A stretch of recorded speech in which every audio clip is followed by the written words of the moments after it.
Welcome to Trail Talk Reviews. I'm joined by Patrick Stangby. Patrick, introduce yourself and then move into the kind of use case and how you've tested the rocker and your maybe extended relationship with the rocker, which is something sort of unique to you or a select number of people. Cool, yeah. I'm Patrick Stangby, 35 years old, currently in Chamonix. I'm Norwegian, so usually based in Oslo. Yeah, I've used the rocker from the prototype stage, or one of the prototypes, early spring last year. So I think it was about April maybe. And then, I've had the current iteration of the shoe, at least pretty much how it's being released since I believe September, October last year. So I put some miles into this shoe, or kilometers, depending on where you are. Yeah, I think we could talk through that. And yeah, I'm curious also about your perspective on the shoes. So yeah. Yeah, so I got the shoe in, I think, May, June, something like that. And I've run maybe about 160 Ks in it, maybe about 6,000 meters of vert. So maybe 20 hours of training. Totally different to yourself, who you had a lot of experience in the shoe. I'm keen to know like what type of runs you've done, and have you done workouts, long runs? Have you even done any races in this shoe? Yeah, actually, I wanted to do one race in this shoe, but at that point, I would reveal the shoes. So I was talking to the team, and I'm not a Satisfy athlete or sponsored by them. And I also did this as a friendly favor. I'm running in a lot of shoes. I was not paid to participate on this shoe. So, but I was really excited. I was doing a flattish 100-miler last fall, and it was kind of dark. It's the Kullaman in Sweden. And I thought this shoe would be perfect for that race for me because it's very comfortable, or we can get around to what we feel about the shoe. But at least in that moment, that felt like a good shoe for that race. But I haven't raced in the shoe. So a lot of my runs in these shoes, at least initially, I live in the center of Oslo, but to get to the trailhead, I have K of commuting.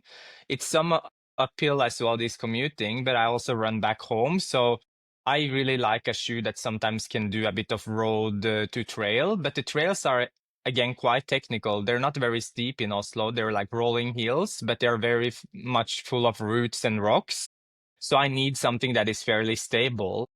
And my initial reaction to the shoe, I had no expectations, right? I took this thing out of the box. It was unbranded. It looks pretty much like it's looking today. I had a nice colorway that was kind of ice blue with more like a gum sole outsole. So we haven't seen that, but yeah, I was really surprised by how kind of responsive the foam felt out of the box for me.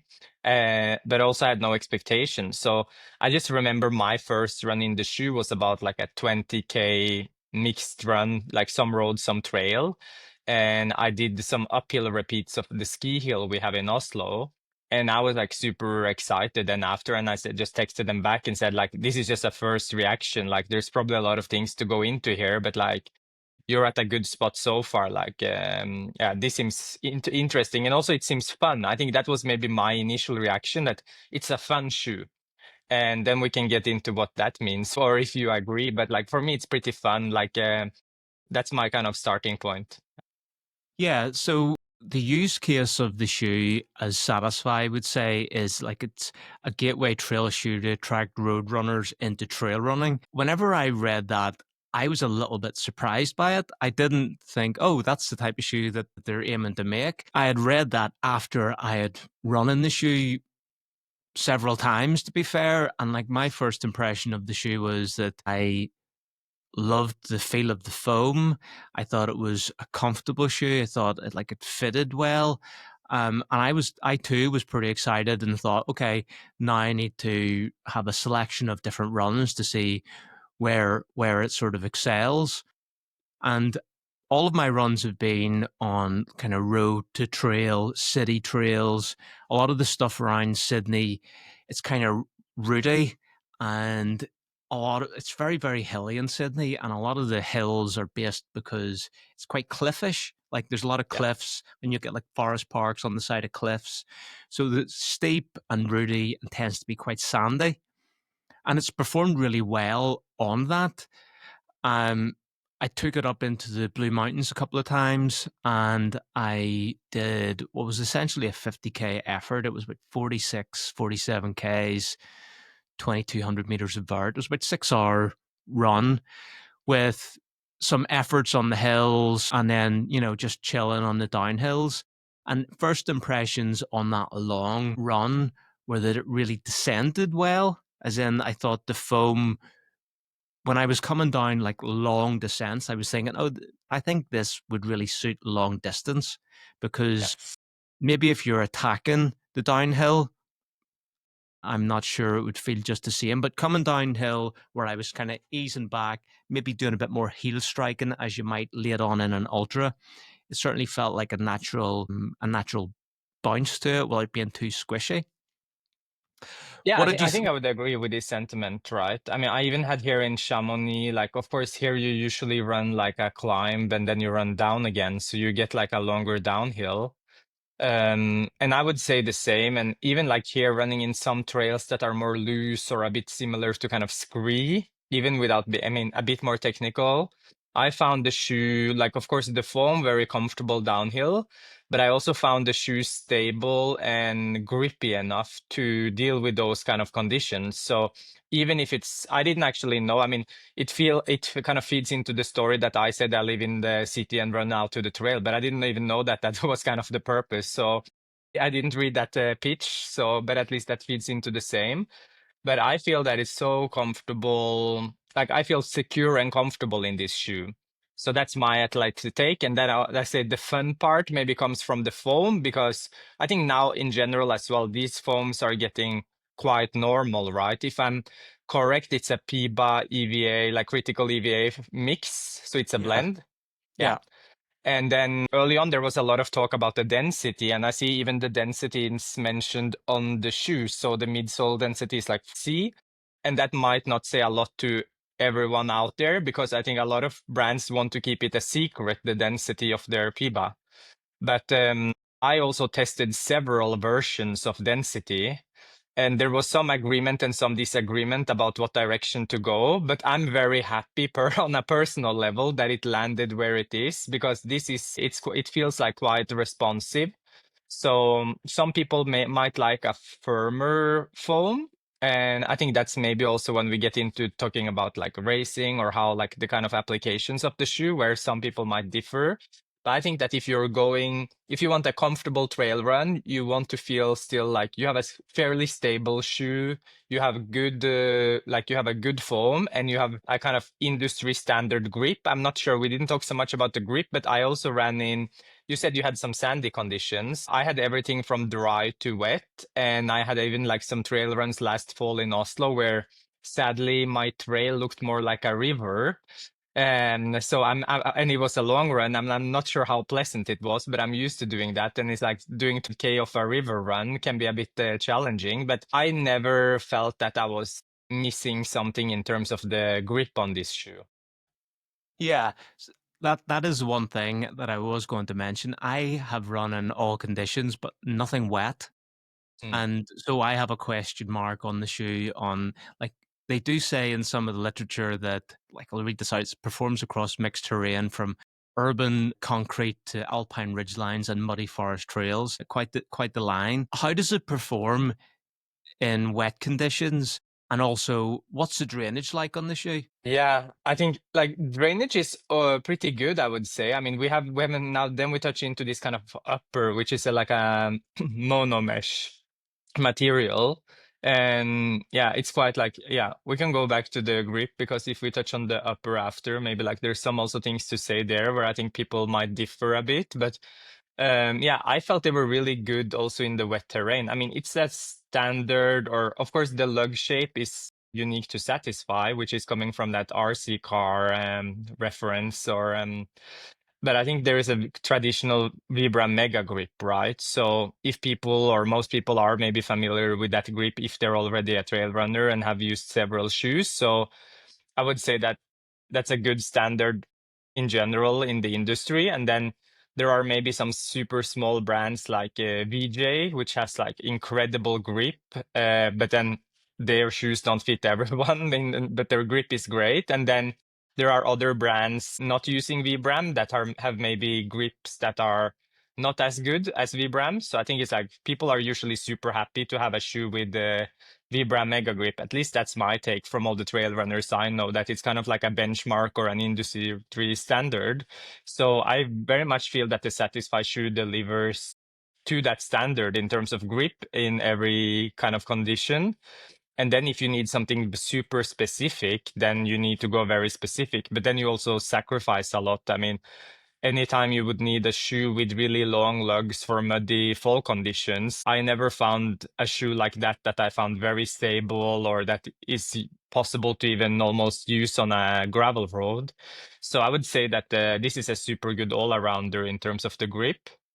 So I would comfortably, and I took it comfortably through the fall onto like really wet trails. And yeah, I have run in shoes where I know that they are a danger almost to take out in wet conditions. So yeah, I think we get everything, yeah, at this point. Yeah. Yeah, I think it's important to compare it against shoes maybe that have a similar use case, because it's very easy, and a lot of people will actually try and compare the Satisfy shoe to other shoes that maybe have a nice a nice aesthetic as well. So like the Norda as an example, but to compare it to the O5 isn't really a comparison other than the price range. Norda O5 is a race day shoe, and the Rocker is probably absolutely not a race day shoe. That's, if I just touch on the price, it's £220, $280. And then on the weight, the sample, I mean, my size is a UK 10, and it was Mm. 298 grams. And that's what I weighed it at. Now, I had run it a few times, so there's a few grams there of dirt. So it is a touch heavier than what you'd want on a race day shoe. You're maybe 50 grams too heavy for whatever Mm. difference that makes. But it also doesn't feel like a racing shoe. Whereas you stick on the Norda, maybe you stick on even some other light shoes like a normal Sherag or something. They feel light. They feel very poppy. That's not what Satisfy are going for with the Rocker. So it kind of only compares on price. Yeah. Yeah, I mean, if anything, right? And I also suppose there is coming an update of the Norda 001 this fall or this August, if I'm not mistaken. And I have not run in that update, but I used to run a lot when it launched in the 001. And in a way, if to compare the Satisfy shoe, and of course the Norda 001 came out in 21 or 22, right? 21 even. So I think it's like this is more following that kind of trajectory, or more like a Hoka Speedgoat or Hoka Mafate. So if you want to compare it more to something, I think you should compare it more in that realm. And of course, the foam in the Satisfy is more modern than the 001 that came out some years ago, because things have happened in the industry. And I suppose also the update we will see of the 001, it might land closer to the foam that we're seeing in the Satisfy, but I'm not fully aware of how that will feel or look. So I Yeah. think that's more like the understanding that people need to have. And I think if you want to do a long ultra in mixed conditions and you are not, like, say, you're not super comfortable in a shoe, like, say, the Adidas Agravic Speed Ultra or something that is very minimal and also has a crazy rocker, because this is also maybe one thing to touch on. Like, this shoe is called the Rocker, and there is a pronounced rocker in this shoe, but I was expecting more rocker when I heard the name the Rocker. So that's not necessarily a negative thing in terms of how we find the use case for this shoe. But I was considering that it would be even more aggressive, the Rocker, the first time I heard the name the Rocker. But it's not that aggressive, and I think that's helpful for a lot of people then who said, like you said, might late in a race heel strike, or they need like something that is comfortable. So yeah, I feel that this shoe is something in the toolbox where you want something comfortable. You know that it has like good grip in most conditions. It is fairly stable. I'm not sure for you, like, how did you find it in terms of stability? I think in the past years, if also you have been running in a lot of shoes, there have been a bit of a mixed bag of footwear in terms of stability, especially for trail. Yeah. On the Norda O one, so it's coming out the O one A, and it's it's going to be an Arnatel blend, so similar to the O5, but a little less bounce and responsiveness. And the O01's £230, $295, so it's right in that price range. So I think you're bang on correct there that the O01A and the Rocker are probably going to be very similar sort of use case and competitors, I guess, to each other. That a lot of people that will look to buy the Rocker will already be running in Norda shoes of some description. But in terms of the Rocker, I actually made a note about that as well, because the name, you're expecting it to have this, this beautiful rocker, and you're right, it does have somewhat of a rocker, but it's minimal rocker. It's I think the overwhelming feeling on this shoe, on this, like, just on the walking around, running about and stepping, is the feeling of the heel. The way the heel kind of, it's almost like there is sort of movement in the heel, and I don't think it's. I mean, some people might say that they would find that unstable. I kind of liked it because it wasn't too soft. I think they got the right resistance level in that foam for it to be like that. Yeah. I'm not sure what other way to explain it, but I mean, I've descended some really steep stuff, and there's obviously in the Blue Mountains, there's a lot of stairs that go up through sort of cliffs, and coming down through those, I just thought that stability in the heel was good in combination with that responsiveness or muted responsiveness of the foam. Yeah. Yeah, I would fully agree. And yeah, I'm quite concerned with stability also because of some of the conditions I usually run in. So I will gravitate towards a shoe that is more stable than something that is less stable most of the time, because I'm not running on the classic Californian carpet. So it's like our trails are trails, they're not a narrow gravel road. So yeah, so I think it's important for me, the stability part. Yeah, I think for the upper, I think the upper is maybe what will separate some people. I'm not sure what's your take, but I understood also so far that's maybe where people differs the most in terms of how they would find this shoe. Yeah, I mean, one of my thoughts on the upper is that I think it's really well constructed and it would be really durable. And also, whenever you look at it and you see this color, it looks like, oh, that might be thick, that might be warm. But like if I stick my finger through here, I can see my finger through it. It's kind of hard to see on the camera. And it's Yeah. not thick, there's padding kind of where it needs to have it, and the tongue is lightly gusseted, I would say, and there's no padding in it, but it is kind of made of that suede type material, which I kind of like. The first time I experienced that suede type of tongue was on the Sherag 1, which I Mm, just thought helped the laces stay locked. And that's yeah. kind of my experience with these laces as well. Now, I know they've got this kind of sawtooth kind of construction, but it's a shoe that I felt like you do need to widen it out to get your foot in. Yeah. And then when you lock it, it's locked. Those laces don't need retied. The foot, like in that 6 hour run that I did, whenever I ran part of the Broken Arrow course in this, I ran some of the Western States Trail in this, you just put it on and you run. Like there was no put it on, run for a little bit. Oh, my feet are wet now. I have to retie. So I liked how there's no movement in it, but you do have to open the shoe up, get your foot in, and lock it in. Yeah. What did you feel about that?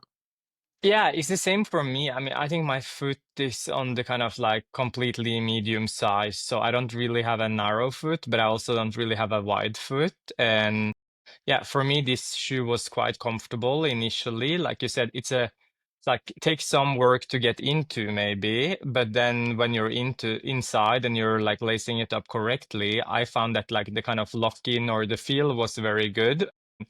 Like you said, the sole is quite like it's quite stacked, right? I forgot to stack like the outsole height, but I think it was like So it's 32 it's millimeter in the back. Yeah.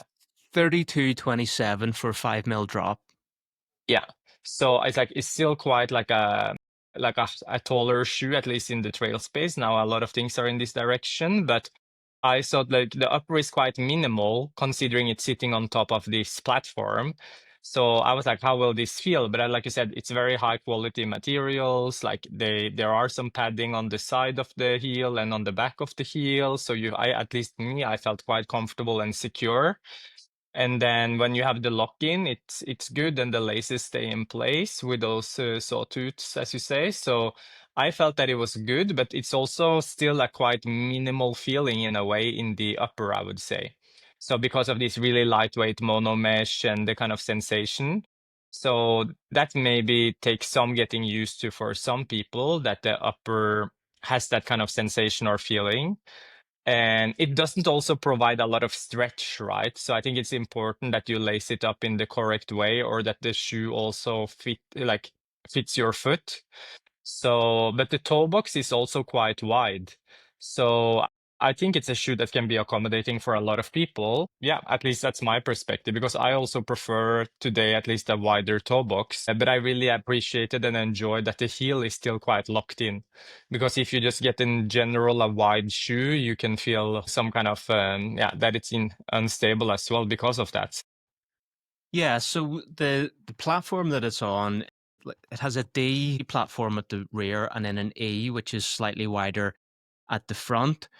But I think that works because there's a great lockdown over here. Like the worst combination is to have like I don't mind some space in the toe box. Like that's good. That's usable. You don't want your foot to move, and for your foot to be locked down, it needs to be across here tight and nicely round the heel. What I would like to know is obviously with you doing a lot of running in Chamonix over the past couple of months, what's it like on the, like your 35% grade descents? Like how does it feel on the super steep stuff? It's been good for me, but what's your experience with that? Yeah, also me quite comfortable, I think, on the downhill. I'm also pretty good downhill runner for my level, but also in general. I even actually had a run here. Like I don't use that shoe a lot, but I had a run also with that Adidas that I found very unstable. And I understood I can still run pretty fast downhill with that shoe, even if it's unstable. You just need to land on the forefoot. But with this rocker, like I was like super comfortable in the downhills here. And I found that it's a beneficial with all these modern foams, right? And we can just dream back to the days we had destroyed legs and very minimal footwear and thought like, what would have happened if I had something like the rocker or something equivalent? I think it will be a great tool for a lot of people. Of course, when you have those long downhills, you need to train your legs for that. A shoe alone cannot help you survive, but it can be it can be a good tool, I think. So yeah, I suppose for most people this shoe will be quite comfortable, and I think it's also interesting that we talked about this. Like it's not necessarily like the kind of race shoe, also in terms of positioning from them. But what I find fascinating, maybe towards the bigger brands as well, is that yeah, okay, this is maybe your everyday runner that can also go into a long race. And then it's like, what do we now expect from those more, I'm not sure to use that word, but it's also correct, but more like the everyday or mid-range shoes of a lot of other trail brands, right? Initially as well, I think with the density of these foams, like what I was scared of is that I find that when you have these very reactive foams, you don't need carbon, but you sometimes need nylon plate or some rods to stabilize the foam. And here, I'm not sure that it was necessary to stabilize. I think they found a good balance, at least for what these shoes should be. There is, of course, always the question that if they had some rods and a bit more of a rocker, would that be the only things necessary to make this more like a race day shoe? That's at least also a question that kind of shows up for me. If that's the kind of like small adjustments that could have been done and the shoe would have felt even faster. But I think it's good how it is now. And I think also because for example, last year I ran a lot with certain other kind of like everyday trail models from other brands. And the day I got the first proto of the rocker, I almost immediately switched into using the rocker for my easy trail runs because it was so much more comfortable. And then I started to wish like, okay, these other bigger brands now, I hope and I mean, they should also get into this idea that they can put nicer foams in their everyday trail shoes. And yeah, I mean, it proposes the question about also what should be the price of your everyday trail shoes. But I think also the cost of some of these components must be coming a bit down from the initial Vaporflies and things that we saw in the market. So hopefully it will be a bit more democratic soon as well to use these kind of PIBA, EVA mixes or Arnitel or the things we mentioned. But I'm at least very positive, and I think I'm not sure about you and in compared to before, but I think it's so much easier to train properly now with these tools like the rocker and other footwear. So I had many times like my legs would be destroyed after a big week because you were running in like not very well cushioned shoes. And yeah, now I think it's so much easier to train properly because you have better tools in the toolbox.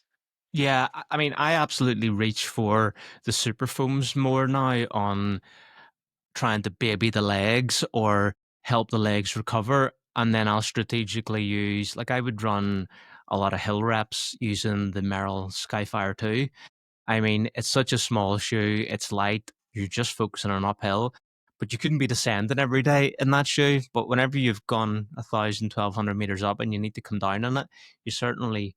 Whereas this shoe is like a great long run shoe, easy run shoe, recovery run shoe. Wouldn't use it for reps, although I've tried it in reps. And one thing I wanted to ask you about while we're on the foam side of things is I know you run a lot in the Hoka Tecton X3, and I put this on last week to go for the first, it's actually the first run I'd done in it in probably about 6 or 7 weeks. And it was road to trail. And I was so surprised in the road section how hard that shoe felt. Yeah. Like that foam, you don't at any point put that shoe on and go, oh, this is a nice foam. Like it's totally No, no, no. different to this shoe. So like if you put some sort of plate of any description in this shoe, does it just take the fun and the squish out of the Euphoria foam? Yeah, that's what I'm also would be a bit scared of, right? And I think that's why in the end, like I like this shoe for what it is, and I think it's a good use case and point for that. And like you said, I think also it's a valid point that, yeah, as like there's a question about like carbon or not carbon, or like plates in general or not plates for trail shoes. And I think some people were like a hard no in the beginning for kind of biomechanic reasons. And then I think we're understanding also more and more that we might need to some of it for some stability sometimes. But yeah, I definitely think that it's like it's not always that like the race shoe is the best everyday shoe either. So I think there is a good use case for shoes like this and shoes that actually feel fun. And I think that's like if I have to put one word into this shoe, it's fun. And it's not that it's not a serious shoe. For me, it's still a very serious trail shoe. And like we said, it has the right grip. It has offering enough stability. It has like it's well cushioned, but it feels like something that is fun to take outside. And especially on a day with heavy legs, it's you might still have a fun run if you take these shoes. At least that's my kind of conclusion for the foam. Yeah. Let's talk a little bit about the outsole and the lugs. So, as we mentioned earlier, it's the Vibram Mega Grip Light Base, but with the custom TuneLug, which is inspired Mm, by Bryce's kind of love with RC cars. It's great whenever companies are using Mega Grip because it's kind of like, okay, I don't have to think about that. Happy days. We know it's a good rubber. The TuneLug itself is very unique.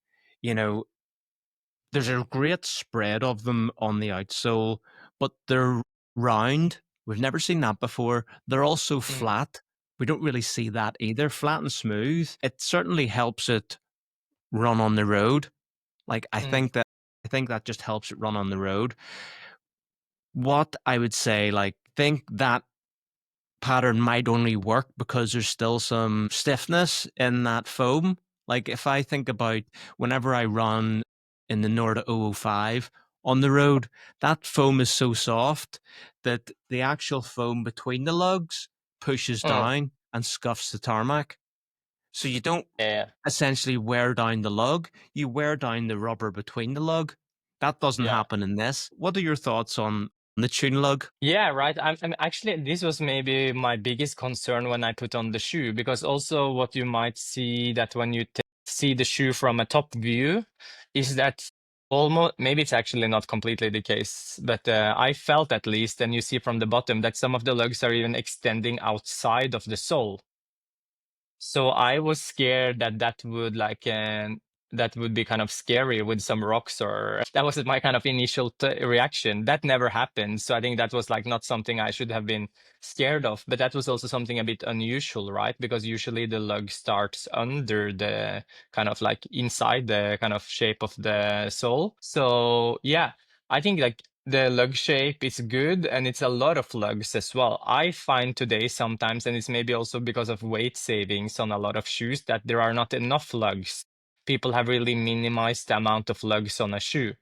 So I was quite happy that this has a lot of lugs. Yeah, I mean, I have quite a lot of kilometers on this one pair here, and I think they're kind of, yeah, they're like, since there's so many lugs, they're wearing down a bit less, or a bit more like overall wearing down, rather than just like one lug is completely gone and the one next to it is still there. That might also, of course, be due to someone's strike or how they're running. But yeah, I was quite like I'm very satisfied with with the lug shape in general. No So shit. Well, with the kind of with the lugs protruding over the edge, it does give the shoe, it adds to the stability. Because normally when I see a shoe and the foam curls in, it's a warning sign for me. I'm like, why would anyone do that with the outsole? That just is going to make it into more of a boat. And we've seen that with some brands. But the way these lugs are positioned right at the edge and extend out, it actually offers some stability. So I think that's great. There's obviously there's opportunity to save weight by removing some of these lugs, by exposing, some channels through this as well. I don't know what the plans are, what the thoughts are there. I mean, one of my wants for this shoe probably would be at some point in a future iteration to maybe shave a little bit more weight, because I just think it would extend its use case. Like it could do yeah. everything that it already does, but you might grab it for 100K. Yeah, for sure, I agree. So yeah, I think this is a good starting point, right? And I'm curious, like they are probably already, while we are talking, building new footwear, and then I don't know what they're building actually for now. And let's see what direction that goes in. If that's another trail shoe that is more race oriented, if that's a road shoe, or if it's something completely different. So yeah, I think a lot of people will be happy about this shoe for the kind of general use case. And I'm also sure we will see people race in it. And I think we also like, it depends, right? Like Satisfy's athletes, we have seen some of them racing in this shoe. And then we have seen others racing in other shoes. And I think that might just be depending on the athlete, but also the race course. So I don't think they have any obligation so far that they need to race in the shoe. So some probably might still feel the pressure to race in the shoe, and they have chosen to race in the shoe. But yeah, I think we've seen different things. Like I think we saw someone like Michael Verstig was racing in the 005. And at least like how I read him, he prefers a more minimal shoe closer to the ground. I mean, we've seen him a lot of running even in sandals. So I think maybe yeah, this is also maybe a good rest day shoe for him, but it's maybe a bit far from his like Luna sandals. So, and then I think we saw someone like Max. He was racing some race in the Adidas Agravic Speed Ultra. Maybe he's like really into that rocker, or wants that kind of propelling forward. And but then I think we saw someone like Stian and also Vaida. They were running races in the kind of yeah, Alps earlier this summer, and I think they were both also at some point wearing the rocker. So I think it just depends a bit on the runner as well, and yeah, of course the distance. Yeah, I think I've probably seen Stian maybe using it more than most. Max actually used the Agravic Speed Ultra during TDS last year. He was one position in front of Ricky, who I was crewing, so I got to see him coming through every aid station. Not sure I would pick that shoe for TDS, but maybe you can give an opinion on that in a few weeks. Yeah, I mean, yeah, I mean, like, yeah, if you're going for the course record and you're very confident, maybe it's a good tool, but it can also, yeah, it can be your Achilles heel, I think, that shoes. So yeah. Yeah. My understanding on the Satisfy athletes is that I don't know if it's because the contracts existed before the shoe, but there's not really a shoe tied into the contracts, so they're free to use whatever they want. That may be something that changes in future, but it's also nice to see that they can, if there's not a specific race day shoe, they can still pick whatever they want. I mean, I think people are always best whenever they're using shoes that fit them. And also, I think the full head to toe kit maybe isn't also the best look sometimes as well. So I like seeing Prestige in the shoes or sandals or a pair of, 6-year-old Solomons, that we've Yeah. seen them in. So wrapping things up, personal opinion on this shoe is I really love the fit. I've had the size half a size up to get that. It's a shoe I wouldn't really probably race in, but I certainly think it's very capable of doing a 100-mile race. I think it's great road to trail. I think it's good, like a really great trail shoe as well. I love the look. I mean, it really is a nice looking shoe. But the important things for me in any shoe is what is the lockdown like here? And how much movement is in the foot.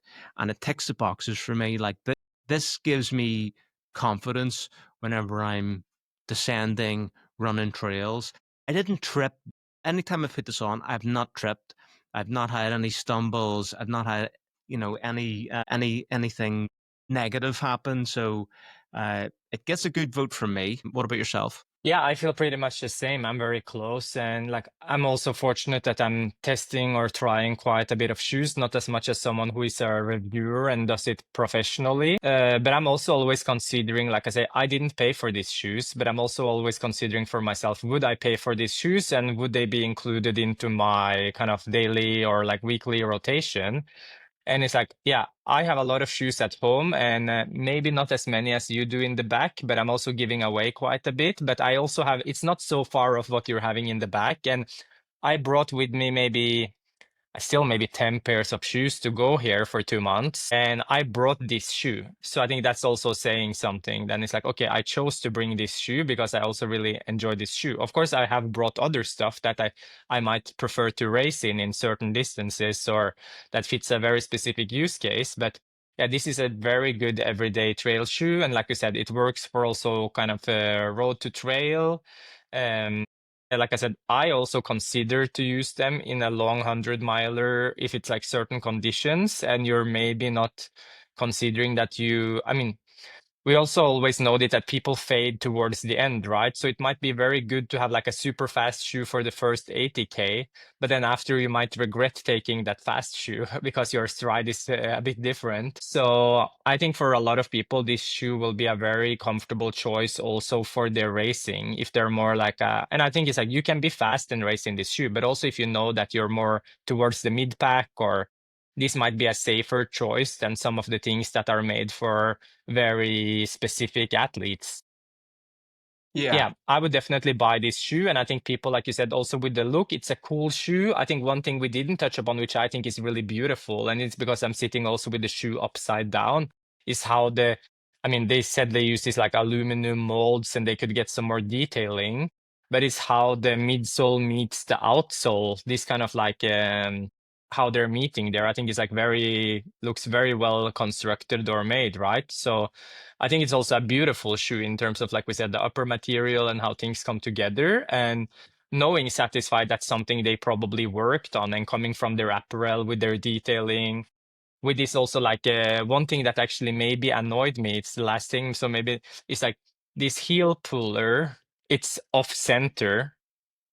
So that works very well. Like you can probably put them together with a carabiner and they can hang on Yes. your backpack very nicely. To use this heel puller to pull up the heel, it's kind of useless, right? But I still really appreciate the kind of like off-center detailing or how it looked design-wise. And I think that's also what a lot of people will see when they see this shoe. They will see it in a shoe store next to a lot of other footwear. Of course, it's priced on the higher end, but I think also you really feel that you get something that it's thoughtful and considered. Yeah, I mean, I totally agree on the pull tab. Like, I don't normally use a pull tab to put on shoes, but whenever I did see this, I thought, oh yeah, that's perfect for a carabiner, not for pulling on. And then on the price point, I think, this is where we are with shoes and prices. It's about the same price as a t-shirt and pair of shorts in Satisfy. So I think for Satisfy, it's actually good value. It's Yeah. definitely a shoe that's going to last a long time. Same as the Nordas. They are. I'm okay to. I want to buy quality. I don't want to throw away stuff. I don't like buying something that lasts a season and then it's done.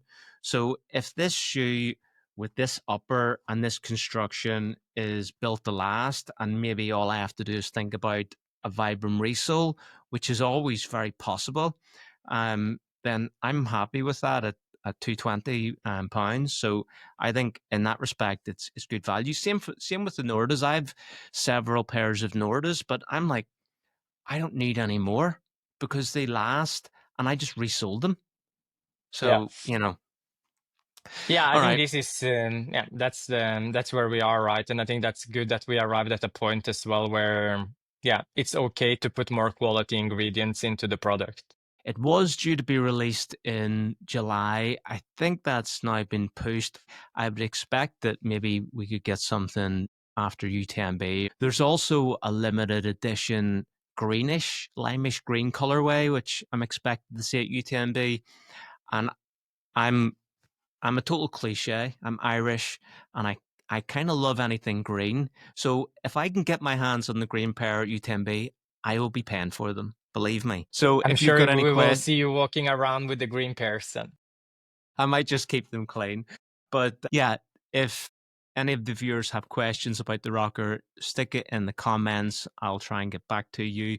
Or we have a Trail Talk WhatsApp community. Link is in the description. Go and join the shoes and gear group. And instead of me answering the questions about the shoe, you can tap into 500 other members there that are all talking way too much about shoes. But you can get more info there. So, Patrick, thanks for your time, and I'll see you in Chamonix next week. Thank you. See you soon.